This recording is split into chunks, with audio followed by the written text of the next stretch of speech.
Bonjour, je suis honoré et heureux de vous présenter votre journal hebdomadaire dont voici le sommaire. Nous allons commencer ce journal par le lycée où Aurélien Canva présentait des bandes dessinées historiques. Le Club du temps libre a fait son assemblée générale.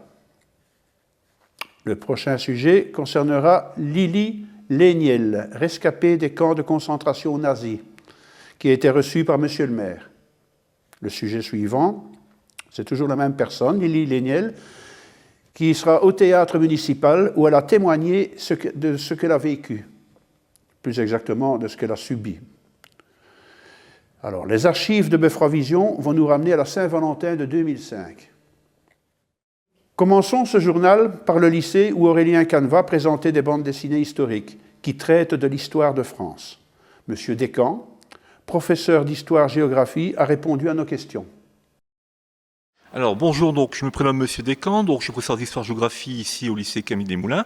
Et puis donc je voulais profiter de cette matinée pour présenter donc une activité organisée conjointement avec la médiathèque autour du thème de la bande dessinée. Alors, non pas n'importe quelle approche, mais une approche sur le lien entre bande dessinée et histoire. En gros, est-ce que la bande dessinée peut être une source pour comprendre l'histoire et quels sont ses atouts et ses défauts?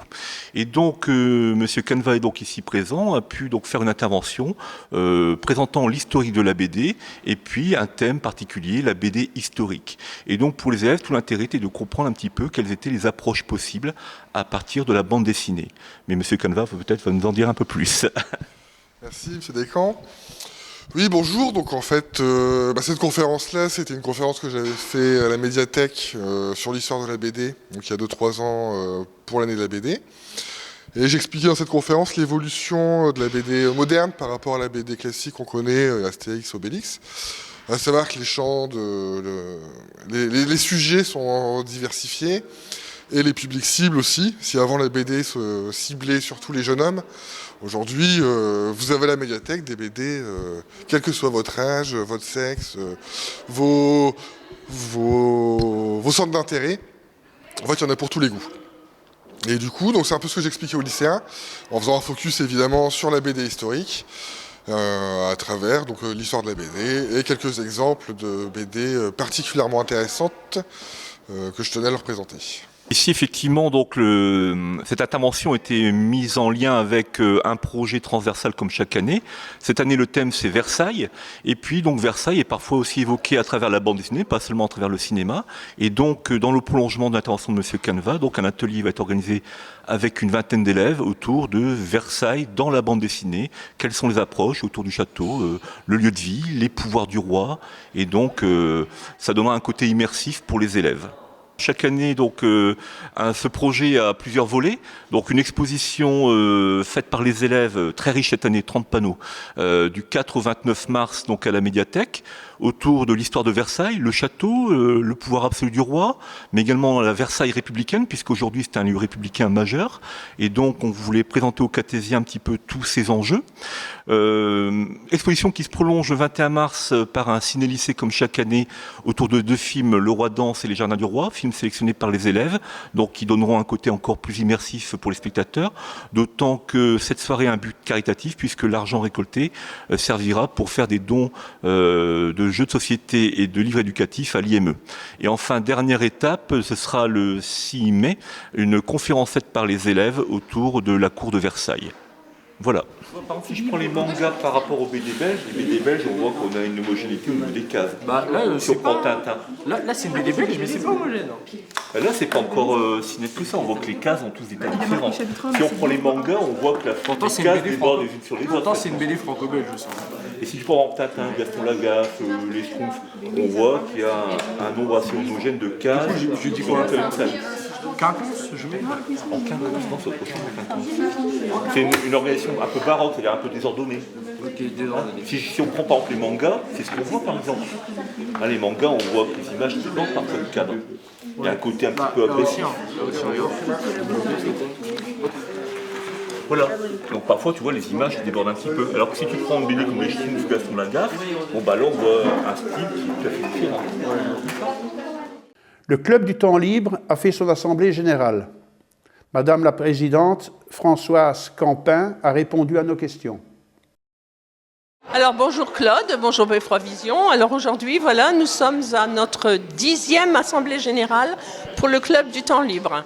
Nous avons à ce jour 48 adhérents et une fréquentation moyenne de 40 à 45 personnes à la semaine, toute activité confondue, c'est-à-dire le lundi, mardi et vendredi. Donc qu'est-ce qui se passe le lundi? Lundi de 14h à 17h, nous avons les activités, nous avons les loisirs créatifs, donc ça veut dire tout un tas de choses, ça veut dire la peinture, ça veut dire les perles, ça veut dire le cartonnage, ça veut dire la couture, ça veut dire le tricot, ça veut dire aussi le papotage, parce que quelquefois, il y a des personnes, elles n'ont pas trop envie, donc on les accueille volontiers. Le but, c'est ça, c'est de faire venir les gens pour rompre une solitude. Si tout le monde est bienvenu, donc même pour bavarder, si on n'a pas envie de travailler, on vient bavarder autour d'un goûter et d'un café. Donc tout ça le lundi après-midi.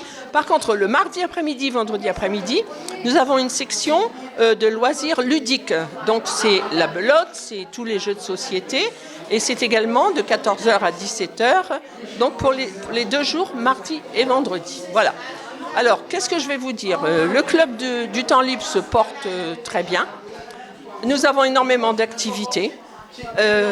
Nous sommes, cette année, nous avons donc, l'année dernière, nous avons donc organisé, comme vous le savez, un très gros événement, c'est-à-dire le forum, l'épicerie couturière ainsi que le salon de l'artisanat, qui a réuni 48 exposants et qui a eu un très très gros succès. Nous sommes très très fiers d'avoir fait donc ce salon. Nous avons également fait un repas en commun, nous avons pris un repas en commun à la brasserie. Nous avons aussi en commun, nous avons fait une sortie donc avec mixage.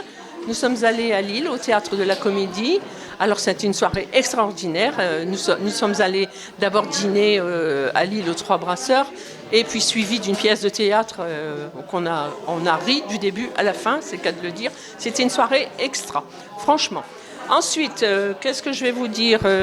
Nous, tout au long de l'année, bien sûr, nous partageons les goûters très régulièrement avec nos seniors du mardi et vendredi. Nous nous réunissons tout le monde donc, pour prendre des goûters.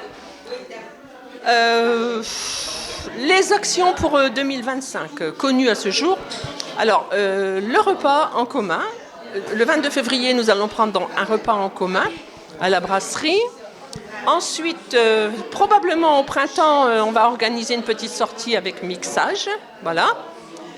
Et tout au long de l'année, nous aurons des ateliers, des ateliers, des journées de l'amitié. Alors, qu'est-ce que c'est qu'une journée de l'amitié? Une journée de l'amitié réunit plusieurs personnes, soit à l'extérieur, on va dans des clubs différents, soit on reçoit les gens et on fait des ateliers, des journées de l'amitié, ça réunit 10, 12 personnes et chacun apporte, ça fait un peu l'auberge espagnole, chacun apporte un petit quelque chose à grignoter, à manger, l'apéro avec modération bien sûr, tout est toujours avec modération au club.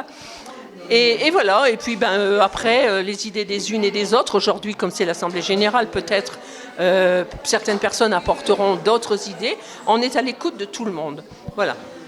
Je voulais aussi passer aux remerciements parce que c'est très important.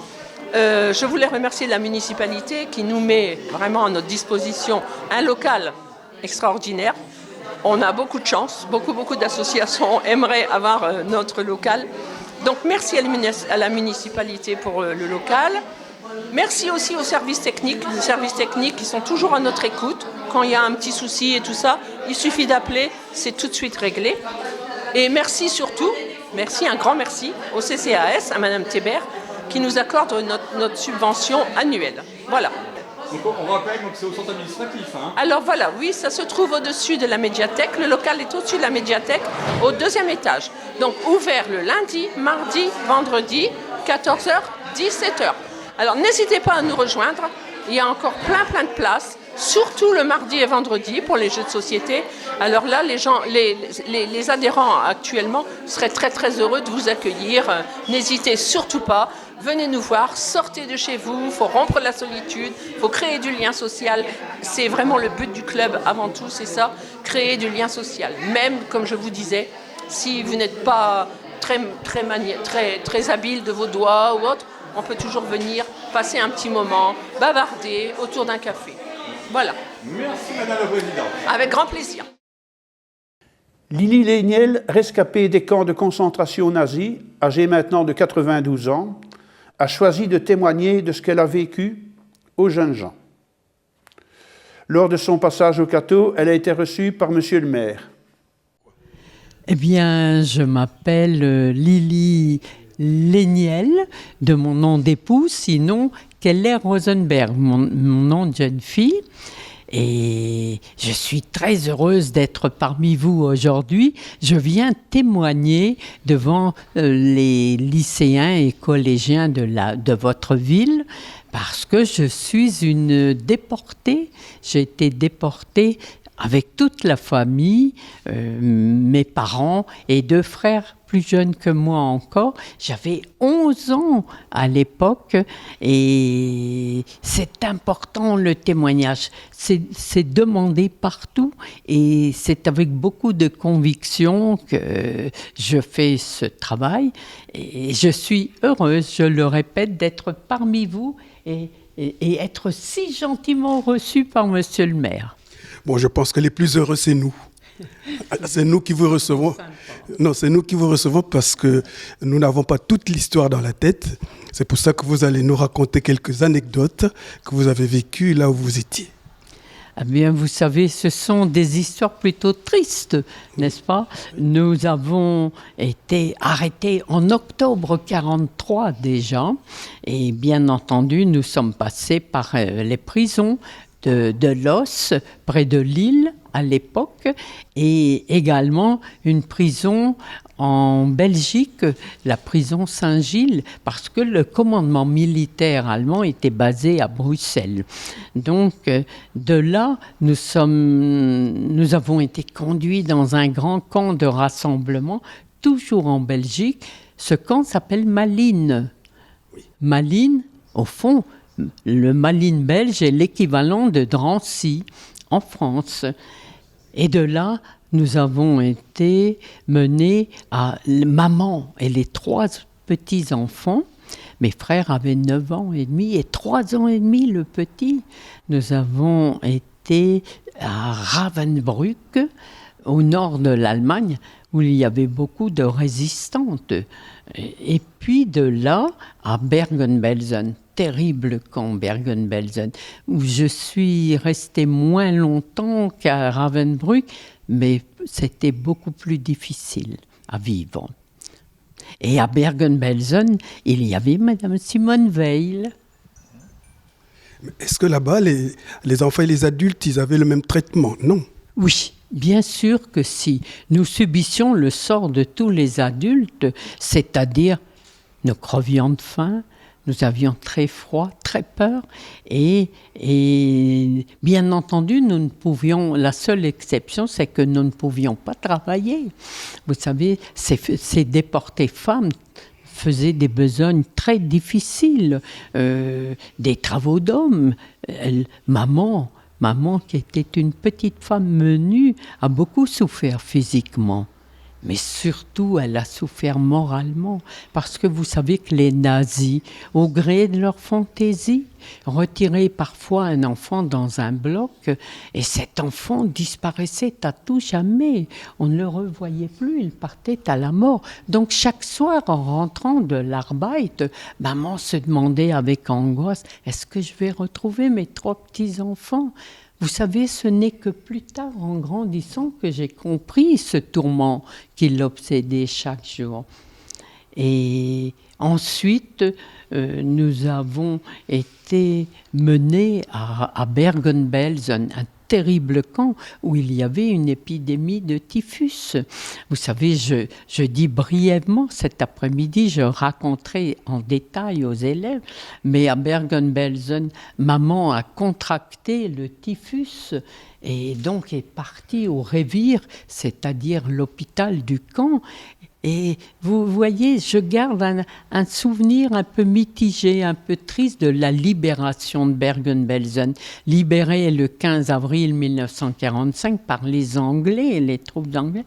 Et ce jour-là, nous étions contents, bien entendu, d'être libres et d'être rapatriés en France, mais en même temps nous étions très tristes parce que maman, bien malade, était restée à l'hôpital et nous ne savions pas si elle survivrait. Nous sommes rentrés seuls en France, c'était un moment très dur.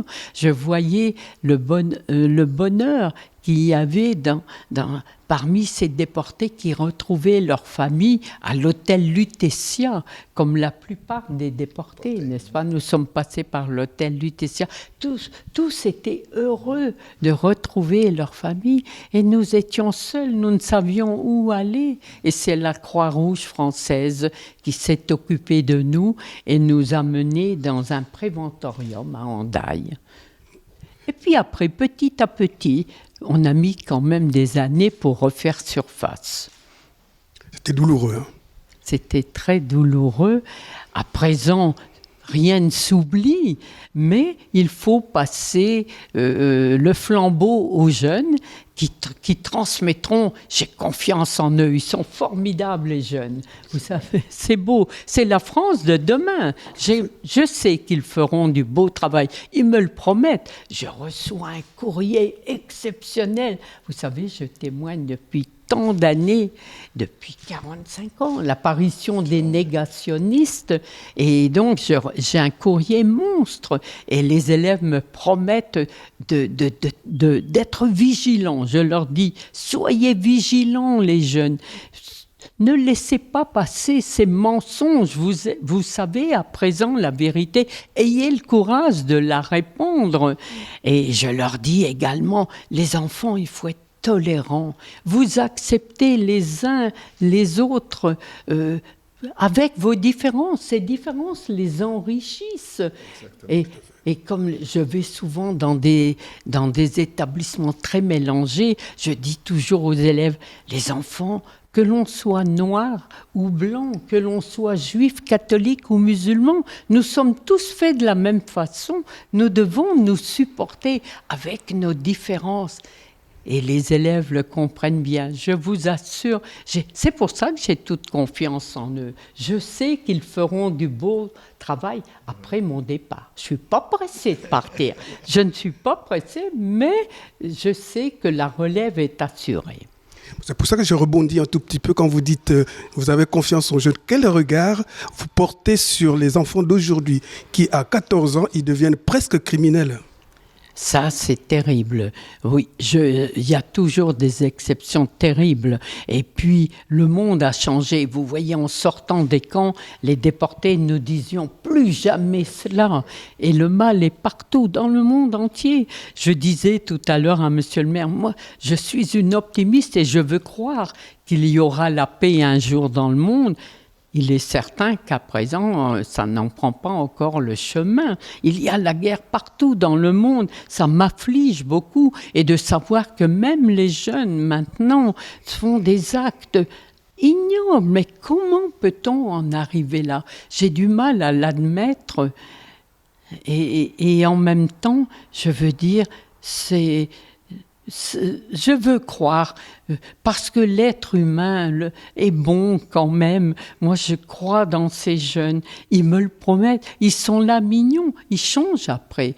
Peut-être que ces enfants qui ont commis des crimes, qui ont été délaissés ou maltraités, ce qui explique pas vraiment, mais on comprendrait davantage. Mais ceux que je rencontre, moi, sont bien éduqués, sont dans des établissements où on leur apprend le bien vivre, la citoyenneté, c'est important. important à mes yeux. Et ces jeunes deviendront formés. Moi, je m'intéresse à cela, surtout. D'accord. Bon, je pense que vous aurez le temps de leur en parler tout à l'heure. Oui, avec grand plaisir. Et vous savez, mon témoignage à moi, malgré l'âge, c'est toujours debout pendant 2 heures avec bien de rouge à lèvres. C'est ma dignité à moi. Je vous dirai à quel point maman nous a inculqué la dignité dans les camps de concentration. Et ça nous a servi pour en sortir, pour revenir chez nous. En tout cas, ce que je loue aujourd'hui, c'est votre mémoire d'éléphant. En tout cas, merci bien de nous avoir donné cette primeur. Merci aussi à vous. C'est une ville où je suis si bien accueillie et que j'adore. Merci, monsieur le maire. Alors, monsieur le maire, on va passer à vos petits travaux. Oui, juste quelques mots pour saluer le plaisir et l'honneur que vous nous faites, madame. C'est vous qui nous faites l'honneur de venir au Cateau Cambrésis. Faire vivre votre passé, que certains veulent faire oublier aujourd'hui. Mais il faut vivre avec son passé, s'enrichir, pour mieux avoir une vision aujourd'hui des rapports humains. J'ai beaucoup apprécié vos propos, j'ai beaucoup apprécié le droit à la différence. Ici, souvent, au Cateau, on vend le vivre ensemble, la communauté, avec des gens très différents, quelle que soit leur peau, leur religion, leurs handicaps. Je pense que la société a ses valeurs, elle les trouve dans ce domaine-là. Moi, je suis très sensible à votre action, puisque dans ma jeunesse, j'étais aussi prof d'histoire et j'ai franchi très tôt les murs de Berlin, ce qu'on appelle, et j'ai découvert des camps. Je vous ai vu aussi, madame, il y a à peine 15 jours à Auschwitz, pour la commémoration du 80e anniversaire de la libération. Et on oublie souvent, mais des gens comme vous, comme moi, ont eu des membres de leur famille, à quelque titre que ce soit, déportés, soit parce que c'était des pseudo-politiques, des pseudo-criminels, soit aussi, le plus grand nombre, c'est parce qu'ils étaient juifs, ou alors pour aller travailler dans les camps de travail en Allemagne. On a tous, dans nos familles, quand on analyse des gens qui ont vécu la déportation. Déporter, c'est déplacer les individus, c'est les mélanger, c'est leur faire ignorer et les faire souffrir. Alors, je salue votre optimisme. Je suis moi-même en général optimiste sur la nature humaine, mais un optimisme mesuré quand on voit tout ce qui tourne autour de nous. Et je tiens encore une fois à vous remercier de la ferveur avec laquelle vous portez ce témoignage de l'histoire. Ici, vous êtes au Cateau Cambrésis, madame, dans une ville d'histoire.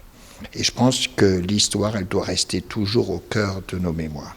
Et je voudrais, si vous le permettez, associer ce jeune professeur d'histoire du collège, qui est là, qui a eu le courage et l'audace avec votre président de la nouvelle fondation qui a été créée, qui est parmi nous aussi, de persévérer, de vous faire venir pour la rencontre des jeunes. Qu'est-ce qui est de plus beau que de pouvoir communiquer, parler aux jeunes, de leur dire que contrairement à tout ce qu'on dit, le nazisme, le fascisme, les camps de la mort, ça n'existait pas. C'est une absurdité pleine et entière, et c'est cela qu'il faut rejeter dans notre société, qu'ils soient des extrêmes, quelle que soit l'origine de l'extrême, pour vivre ensemble.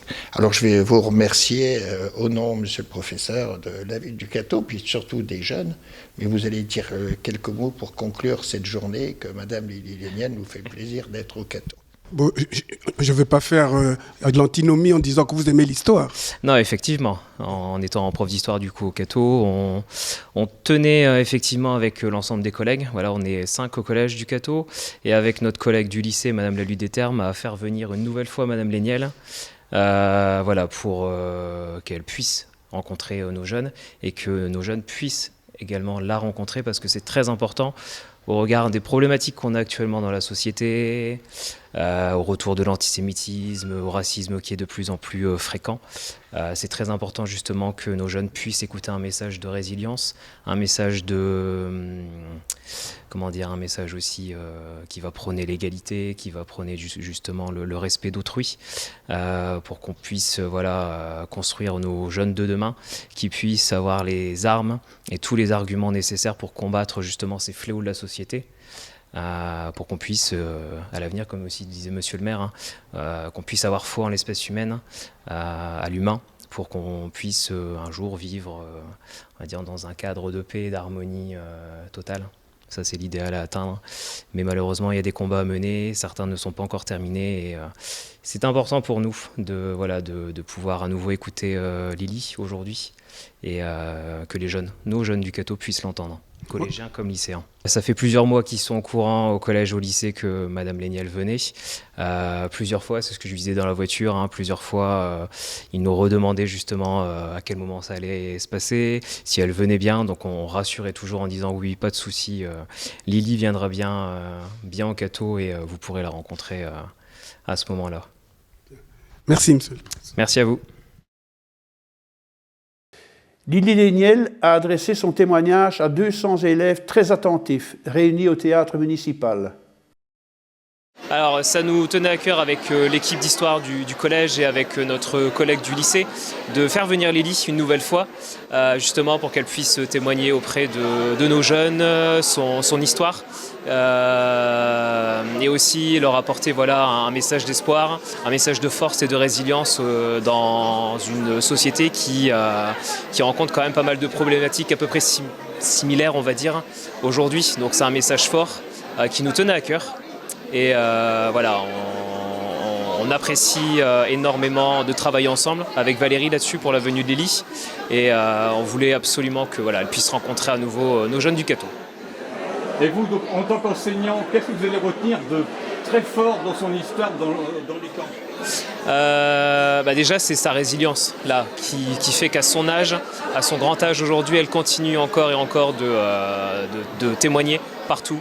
Dans le Nord, en France, même à l'étranger, comme elle le disait aux jeunes. C'est un symbole, Lily est un symbole d'humanité, de force et aussi de tolérance vis-à-vis de nos jeunes. Voilà. Et c'est des valeurs importantes qu'elle essaye de transmettre et c'est ça justement que je retiendrai dans cette journée.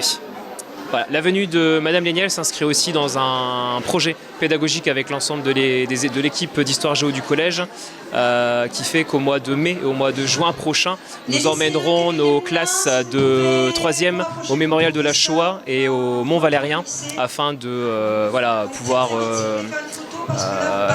observer et s'imprégner, on va dire, de la lourdeur de ces sites-là mémoriaux qui sont très importants pour nos jeunes. Vous êtes adorables, les enfants. Moi, je m'appelle Otman Alami, je suis au collège de Rostand en 3e Tao. Et moi, je m'appelle Maïlis Cavigno et je suis en 3e Tao au collège de Rostand.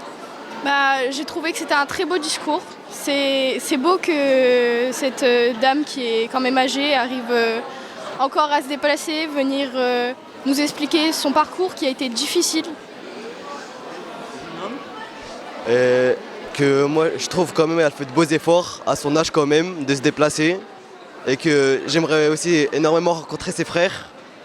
J'ai trouvé que c'était très intéressant et j'aurais même pu lâcher une larme mais j'ai pas voulu. Je m'appelle Lucine Boulanger et je suis en 3e peloton. Je m'appelle Capucine da Silva et je suis également en 3e peloton. Alors et vous, qu'avez-vous retenu de cet après-midi face à Lily ? Que la tolérance en ce moment c'est très important et c'était très émouvant d'ailleurs ce témoignage. Est-ce qu'il y a un moment que vous avez retenu particulièrement dans son histoire dans le camp ? Quand elle était avec ses frères et sa mère, quand ils sont sortis, c'était très émouvant. Qu'il faut rester unis et continuer à se battre pour la paix dans le monde. Madame, bonjour. Bonjour, monsieur. Et encore merci d'être ici. C'est tout naturel, c'est ma place. Alors, en quoi c'est important pour vous de faire face à ces élèves ? Vous savez, je témoigne sans fin depuis plus de 45 ans et c'est de plus en plus nécessaire à mes yeux parce qu'il y a trop de choses horribles qui se passent dans le monde et je veux éviter cette haine. Il y a de la haine partout de nos jours et je veux que ces jeunes changent le monde. Vous savez, je suis peut-être utopiste, mais je veux croire que ça peut se faire. Il faut que ces jeunes combattent le racisme et l'antisémitisme et qu'il y ait de la tolérance, qu'ils s'acceptent les uns les autres avec leurs différences. Et ça fera qu'il y ait moins de haine et qu'ils s'entendent. Et je suis sûre qu'un jour lointain, bien sûr, que je ne connaîtrai pas, mais un jour viendra où il y aura la paix dans le monde. C'est ce que je souhaite à tous mes jeunes. Alors, les jeunes vous posent énormément de questions. Alors, quelles sont celles qui reviennent régulièrement ? Celles qui reviennent le plus souvent, est-ce que vous en voulez aux nazis ou aux Allemands? Ils disent aux Allemands. Et je dis, il faut bien faire la différence entre Allemands et nazis, parce que les Allemands ont été dans les camps de concentration aussi. Donc je dis, aux nazis, jamais on ne pourra pardonner. 6 millions de Juifs sont morts simplement parce qu'ils sont nés. Mais je leur dis, faites bien la différence entre nazis et Allemands. Et puis on pose aussi des questions sur la vie dans les camps, sur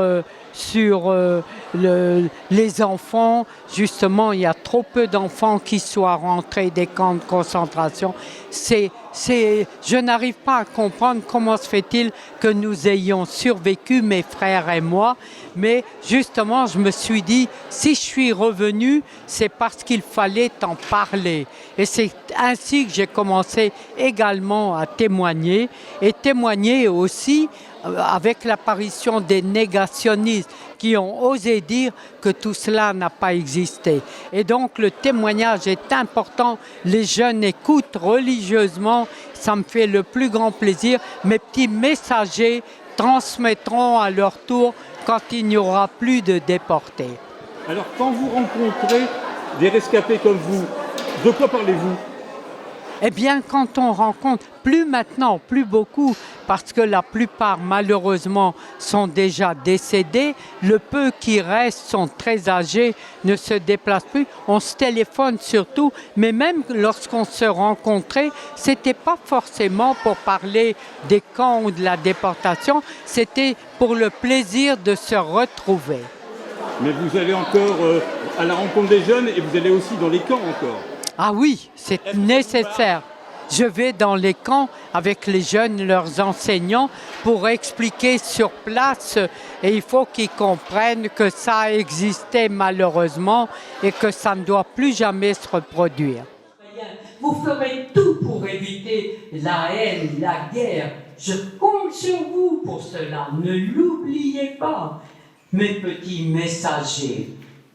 J'espère qu'un jour, pas tout de suite, qu'il y aura la paix dans le monde. Ça n'en prend pas le chemin aujourd'hui.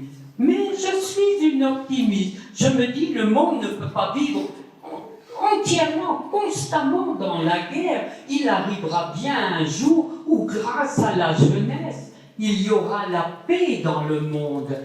Vous savez, je témoigne maintenant dans toute la France et même à l'étranger. Je témoigne en Belgique, en Allemagne, en Angleterre et je me rends compte que les jeunes sont partout les mêmes, décidés à combattre le mal, la haine, décidés à faire de notre monde un monde de paix. C'est ce que je vous souhaite de tout mon cœur, la paix.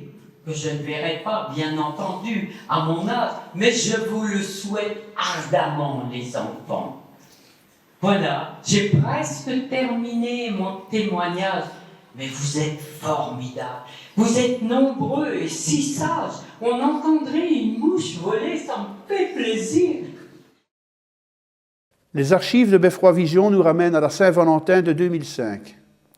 Nous avions promené notre caméra au repas-spectacle organisé à cette occasion par le comité d'œuvres sociales. Le président de l'époque, évidemment, Guy Druenne, avait répondu à nos questions.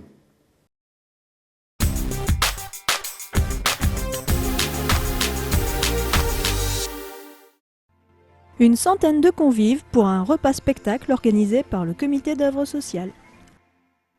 Ce soir à la salle des fêtes, c'est la traditionnelle soirée que le comité des œuvres sociales du personnel de la ville du Cateau-Cambrésis organise.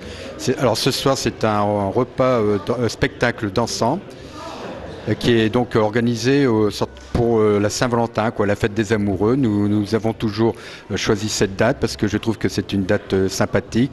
Et d'ailleurs j'en profite pour saluer tous les amoureux et je leur souhaite une bonne fête de Saint-Valentin. Alors, ce qui va se passer lors de ce repas, donc c'est un repas qui est, c'est un repas choucroute ou assiette anglaise. Voilà, c'est au choix.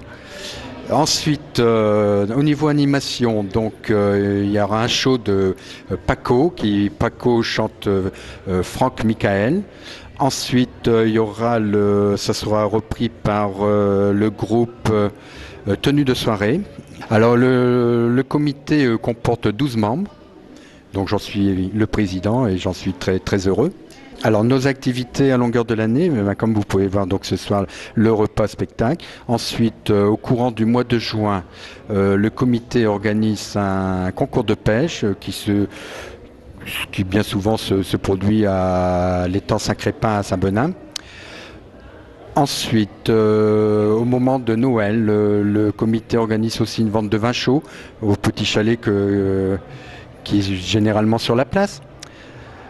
Et la distribution des jouets pour les enfants du personnel. Et puis, nous envisageons aussi, dans un temps assez proche, d'organiser des voyages et aussi des sorties certainement au stade Bollaert, mais ça le comité n'en a pas encore décidé, mais lorsqu'il va se réunir, je vais le proposer. Nouvelle de dernière minute. Le samedi 22 février à 16h30, les parents d'élèves de l'école Langevin organisent un loto au théâtre municipal René Ledieu. Des bons d'achat de 15 à 600 € sont mis en jeu. Buvette et restauration sur place. Voilà, ainsi se termine votre journal hebdomadaire. Toute l'équipe de Beffroi Vision et moi-même vous remercions de votre fidélité et vous souhaitons une bonne semaine. À bientôt.